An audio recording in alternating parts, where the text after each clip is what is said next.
A notorious al-Qaeda leader apprehended during that U.S. sneak attack in Tripoli. Abu Anas al-Libi is currently in custody and on his way to the U.S. to face charges. So, who is he, and what does his capture mean for the war on terror? ABC's Brian Ross is here with us with that. Good morning, Brian. Well, good morning, Lara. The challenge now is to get al-Libi to talk, and a team of specially trained interrogators is already on the case.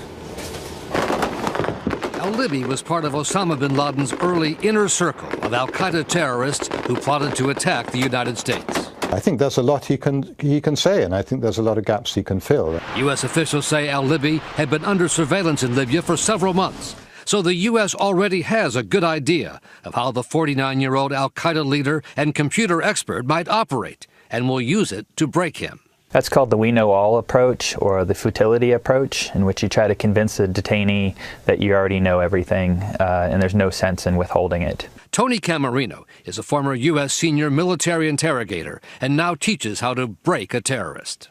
You can break anybody. The important thing is just to build rapport, get information, figure out what motivates them. Camarino says the fact that al-Libi's family in Libya saw what happened can also be used in the interrogation against him. We call that the love of family approach, where you emphasize that person's love to their family, their relationships with family members, in trying to get back to them or trying to ease their burdens by cooperating. And among the big questions for al-Libi, where is al-Qaeda leader Ayman al-Zawahiri hiding? What role, if any, did al-Libi play in last year's attack and murder of the U.S. ambassador in Benghazi?